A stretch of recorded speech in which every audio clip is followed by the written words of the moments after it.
他们夺走了我们的童年，不是为了拯救，而是为了证明帝国碾碎蝼蚁时，连哭声都能被海风吹散。光影23室，成年人的睡前小故事，我是阿月，每天为您带来最温暖的电影故事，一起来看《橙子与阳光》。故事开始前，别忘了点击右下角的订阅按钮，让阿月的声音陪伴你每一个晚上。如今光影23室已经启用了热推功能，通过台湾朋友们的点击支持，可以帮阿月实现影片的更广泛曝光。具体操作步骤在说明栏中有详细说明，这将有助于我结识更多的观众朋友。阿月在此先行谢过，真诚希望在台湾的您能帮我尝试一下，再一次感谢大家的支持。1986年，英国诺丁汉，玛格丽特与机构其他人将一个出生不久的孩子从他那吸食违禁品的单身母亲身边带走了。玛格丽特是一名社工，组织了一个三角互助会，方便社区那些福利院出身的人们彼此分享交流内心的困扰。可今天的互助会活动刚结束，一个让玛格丽特摸不着头脑的人找到了他。来者自称库珀，4岁以前都住在诺丁汉，后来由于父母双亡被送进了福利院，结果没过多久他就被送上一艘开往澳大利亚的轮船，而那艘船上没有领养人，只有几百个和他差不多大的其他孩子。库珀此次不远万里专程从澳大利亚飞来诺丁汉，只为弄清楚自己的身世，但库珀讲述的幼时经历完全超出了玛格丽特的认知。首先，他的互助会不是什么寻亲组织，其次，怎么可能会在没有任何看护的情况下就将几百个孩子送上开往澳大利亚的轮船？如果事实真如库珀所说，这可是严重的违法行为，早该有官方介入实施抓捕了。可奇怪的是，自己竟从未听闻过一丝风声，这实在是太不合常理了。玛格丽特怀疑的态度让库珀情绪突然激动了起来，他千里迢迢来寻根，坦诚那段充满伤痛的过去，居然还被人误解为骗子。可前往澳大利亚的航班即将启程，库珀将自己的档案交到玛格丽特手中，称他要是有了头绪就写信给自己。起初玛格丽特没把这个插曲当回事，她只是后悔自己流露的怀疑态度伤害了库珀。然而在下一次互助会活动中，成员尼基讲述的经历让玛格丽特突然察觉到了不对劲。尼基前不久才相认的哥哥杰克目前住在澳大利亚。尼基回忆起幼时在自己被慈善组织送去领养家庭的那年，杰克则被组织送上了一艘开往澳大利亚的轮船，而那船上满是5到13岁的孩子，他们全都处于没有任何人领养的状态。杰克的过往与库珀所描述的经历有着惊人的相似之处，玛格丽特这时才肯相信库珀所言非虚。而成批的儿童被送往澳大利亚，英国官方居然一点水花也没有。玛格丽特意识到这件事的背后必定隐藏着不可告人的秘密，当即前往澳大利亚使馆进行调查。尽管负责人无法给出40-50年代移民儿童的档案记录，但亲口承认了确有此事。于是玛格丽特又前往圣凯瑟琳馆，那里是英格兰人口出生登记处。他准备先根据库珀交给自己的身份信息，找到他的出生证明，从而顺藤摸瓜查出库珀母亲的死亡日期和库珀进入福利院的具体年份。然而玛格丽特这一查就发现了猫腻，库珀的母亲薇拉根本没有死，档案上明明白白写着她于1956年在诺丁汉结了婚，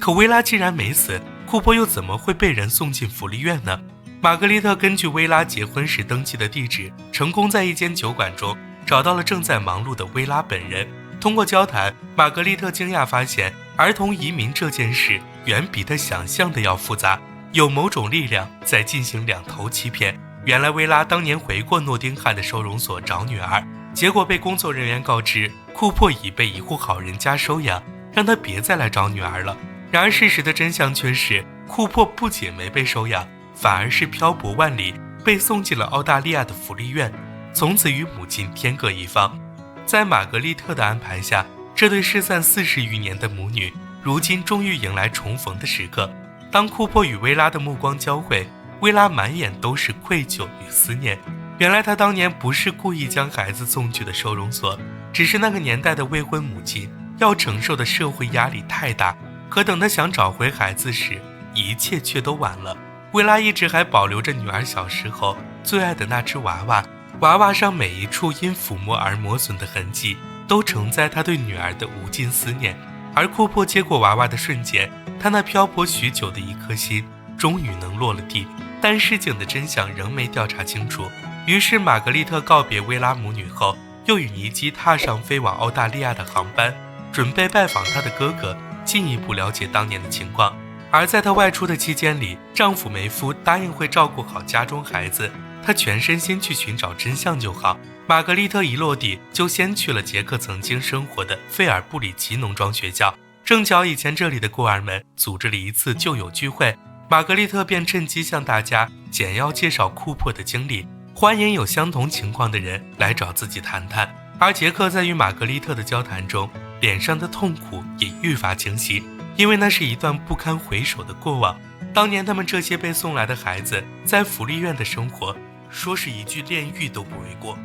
想要上学就必须先干完繁重的农活，伙食更是恶劣到了极致，根本填不饱肚子，精神与肉体的双重折磨令年过半百的杰克如今光是回想就难受得说不出话来。与此同时，聚会上越来越多有着相似经历的人围了过来，纷纷请求玛格丽特帮自己寻找家人。迎向大家充满期待的眼神，玛格丽特坚定了心中寻找真相的念头。她随后来到本地的档案馆，可除了找到几张当年孩子们上岸的老照片，依旧什么进展也没有。没有记录，没有名单，仿佛这件事就不存在似的。回国以前，玛格丽特与杰克兄妹去海边散步，杰克坦言童年的这段经历使他的心中出现了一个洞，而在那个空洞被填补以前，杰克过不了正常的日子。这些年里，他结婚又离婚，每年母亲节他还会把自己关在家里一整天，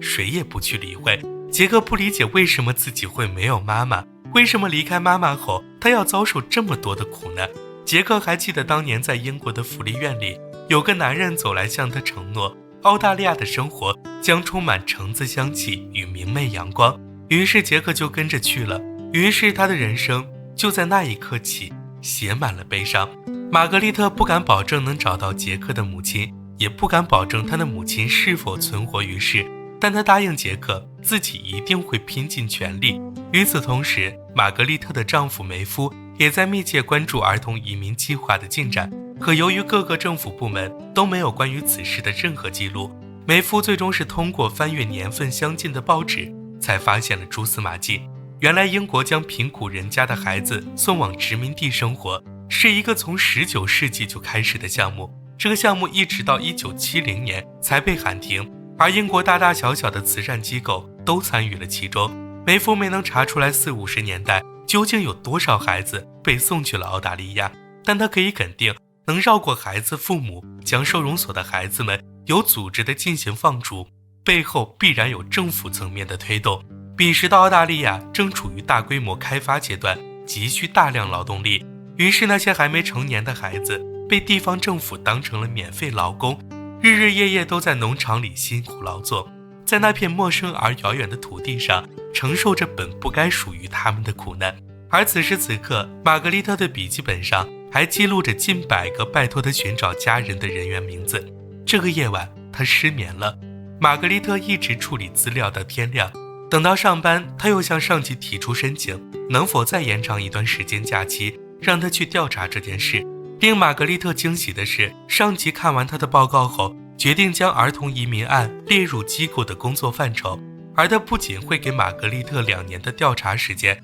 还要设立专项公共基金资助他的调查。为扩大事件影响力，让越来越多的人了解到这件事，上级还为玛格丽特联系了媒体，在报纸上刊登了他这些日子里的调查。而报道一经发出，当年被送去澳大利亚的人们纷纷燃起寻亲的希望，一封封求助信便如雪花般洋洋洒洒飘向玛格丽特的办公桌。于是在接下来的时间里，玛格丽特一直在英国与澳大利亚两地间往返，她一边帮人们寻找家人，一边还原当年事件的本真面目。因为玛格丽特的调查，这些已被官方刻意遗忘的移民儿童正式进入了大众视野。而随着调查的逐步深入，事件的本身愈发触目惊心。有人说，发生在这些孩子身上的事情是一场暴行。本地的广播主持人却觉得这个词用得有些过激。玛格丽特立即板起脸色，用不容置疑的口吻讲述了一个女人的故事。有人告诉她，当年自己抵达澳大利亚后，便和15个女孩挤在一间没有暖气也不通风的小屋里住了整整10年。在这期间，她唯一的财产不过是一条裙子和一双鞋子。而等她到了15岁，福利院竟以她没交伙食住宿费为由，将她送去偏远的农场去做免费苦力来偿还所谓的债务。与此同时，她远在英国活得好端端的母亲正饱受思念之苦。所以这个儿童移民计划难道还不是一场彻头彻尾充满剥削的暴行吗？而这个女人的经历并非是桩个例，几乎每个被送去澳大利亚的孩子都在往后的岁月里过着非人哉的生活。有人告诉玛格丽特，自己8岁那年来到费尔布里奇，下船的第一时间就被人往手里塞了根拖把，于是她连泪都来不及擦干，就开始了长达几10年的劳役生涯。而支撑她一直走到如今的是心中那股对母亲的思念。她真的太想再见妈妈一面了，太想钻进妈妈怀里撒娇，说说自己这些年受的苦。而等到广播节目播出后，当地疗养院里的一位老人便坚持要见玛格丽特，因为他也有痛苦要诉说，他也有伤疤想要被看见。男人说自己3岁那年就被告知父母已死，紧接着他便乘船被送进了澳大利亚的孤儿院。也许是年龄太小，起初男人的生活还算好过，可等到他7岁那年的圣诞节，一切就全完了。当时有个牙医夸他唱歌好听，便邀请他来家里唱圣诞颂歌。男人信以为真，一曲唱完，想着能吃顿丰盛大餐了，下一秒却被牙医拖进浴室，和另外2个男人一起对自己实行了犯罪。这番突破道德底线的经历几乎是在瞬间击溃了玛格丽特的心理防线。她已经记不清是怎么回到的酒店，她如今满脑子都是一个小男孩在异国他乡遭受虐待却无处声张的悲惨画面。而马上又是一年圣诞节，玛格丽特回家后，看着充满节日氛围的温馨小家，心中的悲伤却愈发浓重。在听见电视上播放的圣诞颂歌后，她终于控制不住内心的崩溃，先是起身关闭电视机，随后又发疯般将各类装饰收了起来，仿佛只有这样才能减轻内心的愧疚与痛苦。毕竟多年前的圣诞节，那个小男孩正承受着难以想象的苦难，他又怎么能心安理得享受着节日的欢乐呢？而梅夫对于玛格丽特异常的表现没有追问为什么，他只是将妻子紧紧抱在怀里，用温暖的怀抱告诉她，无论遭遇何种困难，自己都会一直陪着她。因为梅夫的安慰，玛格丽特终于打起精神，重新投入原先的走访调查，继续帮助移民儿童寻找家人。不久以后，收到他消息的杰克从澳大利亚飞往了诺丁汉。尽管玛格丽特没能找到他母亲伊莱恩的下落，但他找到了伊莱恩的老友珍妮。杰克的心结一直都是母亲为什么要抛弃自己，可珍妮凭着对老友的认识，笃定伊莱恩绝不会把孩子扔给福利院，因为他将这2个孩子视作自己的生命。唯一可能就是和库珀的遭遇一样，政府在伊莱恩不知情的情况下，将收容所的杰克2人送去了福利院。这样一来，伊莱恩找不到自己的孩子，孩子也从此断绝了与母亲的联系，这是何其险恶的用心。而玛格丽特在这漫长的调查中，也终于可以通过电视向全天下的人广而告知，政府在未经孩子父母同意的情况下，将数千名孩子放逐出境。报道一经播出，涉事的福利院与宗教团体纷纷指责玛格丽特是无端的污蔑，但玛格丽特面对外界的攻击没有丝毫退缩，反而在镜头下更加掷地有声地称，这是一场由英国与澳大利亚2国政府主导的有组织的移民行动。由于它持续不断的曝光，越来越多的人关注到了这件事，于是1987年，在多方支援下，玛格丽特成立了儿童移民信托，而机构的核心服务既有家庭寻踪与团聚，也有免费的心理咨询，从而帮助那些长期遭受折磨的移民儿童重新回到生活的正轨。玛格丽特将总部设在了澳大利亚，方便他可以继续留在当地挖掘历史真相。而就在众人庆祝信托成立的这天，玛格丽特收到了宾顿地区信徒的死亡威胁，对方扬言如果他再不停止对教会的污蔑，后果自负。与此同时，当地政府也找到玛格丽特，请求他能停止调查，因为他的报道让许多做善事的教父们伤了心。玛格丽特却不为所动，怎么没人去说说那些本该被他们呵护的孩子所受的伤害？而伦恩也是位移民儿童，他一开始不信任玛格丽特真能帮人找到家人，于是在好友阿丹接受问询时，便一直在旁出声干扰。可玛格丽特随后这2年里所取得的成果，伦恩都看在眼里，于是他主动找到玛格丽特，讲述了自己的经历。伦恩8岁那年来到澳大利亚的宾顿，一下船便被教会没收全身的行李，连双鞋子都没留下，紧接着就开始了名为还债的劳动。毕竟不是每个移民儿童当年都是被强行带离父母身边，收容所里还有许多像伦恩这种被母亲主动抛弃的孩子。伦恩只想找到母亲，问一句为什么？为什么要将自己送去收容所？为什么要让自己在异国他乡颠沛流离？与此同时，玛格丽特接到梅夫打来的电话，于是他来到酒店，接连换了好几间房，最终才确定了一个视野开阔、采光通风都良好的房间，因为他要在这里接见一个重要的人。将杰克迎进房间后，玛格丽特怀着沉痛的心情向他汇报了关于他母亲伊莱恩下落的最终进展。伊莱恩已于去年离世。话音刚落，杰克瞬间红了眼眶，原来自己还是晚来了一步。可无论如何，他还是找到了母亲，知道她很爱很爱自己，这样也许就足够了。随着舆论声势越来越浩大，玛格丽特又与丈夫共同会见了英国政府的相关官员。政府希望玛格丽特结合具体的历史背景中去看移民这件事，毕竟那些孩子出身贫苦，政府本意也只是想给他们一个好的归处。可玛格丽特已经听过太多这种冠冕堂皇的话了，她不想去浪费口舌争论谁对谁错，这不该是一场互相推脱责任的会谈。她此次前来只是想给大家一个去弥补那些孩子的机会。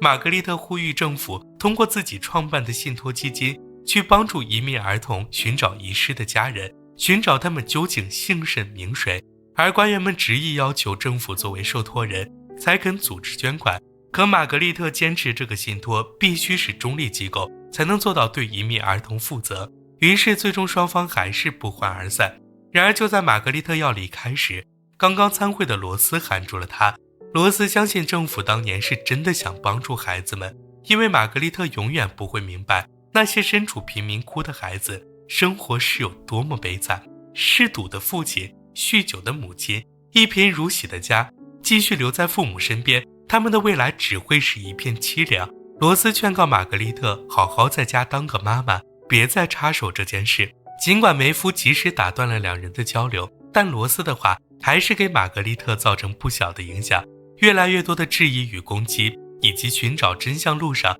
听过的太多惨状，玛格丽特发觉自己的精神状态已经快要到临界状态，可她依旧没有停下脚步。随后还帮伦恩找到了母亲。玛格丽特回到澳大利亚的珀斯，而她在调查中发现一个名为兄弟会的宗教团体存在重大问题。通过玛格丽特的曝光，兄弟会被指控虐待未成年人，而他们在宾顿创办的收容所与学校也都纷纷关停。可这期间有信徒咒骂他是个骗子，用谎言伤害了帮助孩子们的神父与修女。玛格丽特本来没当一回事，可到了深夜，她刚处理完工作，一声巨响便从窗边传来，紧接着一个强壮的男人猛然出现在窗户后，叫嚣着要将她大卸八块，准备强闯房间。玛格丽特吓得赶忙关紧门窗，随后趁机逃出家门，藏匿在草丛里，一直等到男人离开才敢回屋。如今她的生命安全已经受到了威胁，可还有那么多人等着她去寻找家人。玛格丽特无法停下来，她不顾丈夫的劝告，坚持留在本地。考虑到家里还有2个孩子要照顾，无奈之下，梅夫只好联系杰克，拜托他帮自己保护好玛格丽特。也多亏了杰克守夜，当晚那人再来骚扰玛格丽特时，杰克端枪站在门前的姿态很快就赶跑了他。记录下差不多的信息后，玛格丽特回到英国，准备处理澳大利亚接下的委托。可她渐渐发现了自己的不对劲，她出现了躯体化症状，睡着睡着就突然窒息，总是控制不住哭泣，头发也开始大把掉落。玛格丽特本以为这是受到死亡威胁的影响，调理一段时间心态就好，但在梅夫的强硬要求下，她还是抽空去看了医生。结果医生却说她患上了创伤后应激障碍，而根源便在于她那颗充满怜悯与慈悲的心。玛格丽特感受了太多他人的痛苦，那些悲惨的遭遇，绝望的眼神都深深刺痛了她的内心。在如此巨大的精神压力下，她的身心不堪重负，才出现了这些问题。可玛格丽特不能就此收手，因为那些受伤的孩子除了自己无人可依。 I can't stop。 而玛格丽特从医院回来后一直都是萎靡不振的状态，她想继续为那些孩子们奔走，但心中沉甸甸的痛苦却压得她提不起精神。而就在这天，两个意想不到的人登门拜访了她，那竟是最初在玛格丽特帮助下得以相认的库珀、薇拉母女俩。两人此次前来就是想感谢玛格丽特，因为她才有了如今的幸福生活。看着两人开怀大笑的模样，玛格丽特的全身上下又突然充满了力量。她做了这么多，不就是想看到更多这样灿烂的笑容吗？玛格丽特决定重新振作起来，立即返回澳大利亚。而自从玛格丽特回英国后，关于她的一系列报道在澳大利亚本土激起了千层浪。伦恩以及其他受害人更是将玛格丽特视作了自己仅剩的亲人。可伦恩觉得玛格丽特有一句话说得很对，他没有亲身经历过当年的事，他只是听说过大家的童年，所以伦恩想邀请他去宾顿实地参观一次。因为宾顿的那座兄弟会寄宿学校是伦恩心中挥之不去的阴影，他想要被一个能真正理解他、与他感同身受的人看见。宾顿位于澳大利亚的中西部，气候炎热干燥，入目之处皆是沙漠。而当年伦恩就在这条荒芜的小路上，与其他40-50个孩子乘坐皮卡一路颠簸来到了这里。当时大家都在车上哭爹喊娘，一度以为自己离死不远了。可想起后来的遭遇，伦恩觉得死亡反倒成了件好事。伦恩将车停在山坡上，遥指前方那栋壮丽宏伟的建筑，告诉玛格丽特，那就是兄弟会的寄宿学校，而那里的一砖一瓦都是他们这些孩子曾用双手搭建起来的。当时被太阳晒到滚烫的水泥地灼烧了他们满是伤痕的双脚与双手，可他们不能停下来，因为监工在一旁不断抽打辱骂着他们。明明只是群8-9岁的孩子，却要抬起和上半身一般大小的石块，一整天都在酷热中工作，没有休息，没有水喝。而好不容易熬到了该睡觉的时刻，真正的噩梦才刚刚开始。有的孩子会被修士带出去，实施非人道的对待，身体与精神上的长期虐待，使得这些人即便后来长大了，内心深处的恐惧和伤痛也从未消失。其他宾顿受害者讲述这段经历时，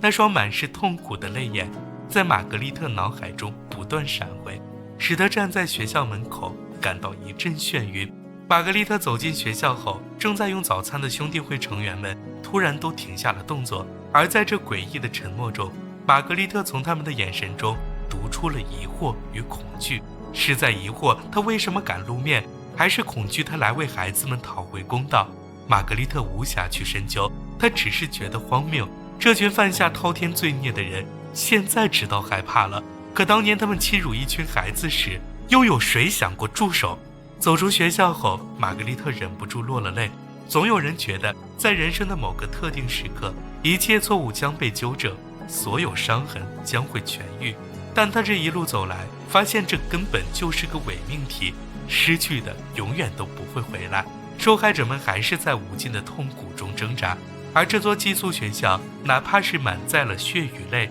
它也依旧在这片荒郊中挺立。所以玛格丽特能做的就是继续为受害者们发声，帮他们讨回那声应得的道歉。而伦恩8岁那年就已丧失了流泪心痛的感觉，是玛格丽特替他重新感受到了他无法体会的情感。玛格丽特为了大家而战，和大家站在一起，所以别再乱想了，那些痛苦都已经过去了，你做的已经够多了。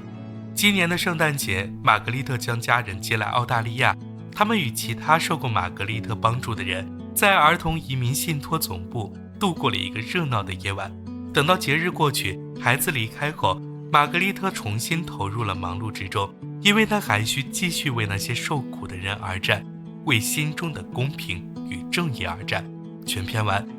哦，对了，如果喜欢阿月讲的这个故事的话，别忘了点击右下角的订阅按钮哦，让我们每晚在光影23室相互陪伴。橙子与阳光是2011年英国剧情片，现实中直到2010年，英国政府才公开道歉，总计有超过13万的儿童被遣送去往各个英国前殖民地，而玛格丽特和她的丈夫还在为受害者寻找家人而奔波。如果你喜欢我讲述的故事，可以点击观看光影23室的播客列表，这里面分类整理了阿月讲述的近500部电影故事，总有一款适合陪伴您进入甜蜜的梦乡。当然也不要忘了订阅光影23室，这样就能第一时间查看我的最新视频。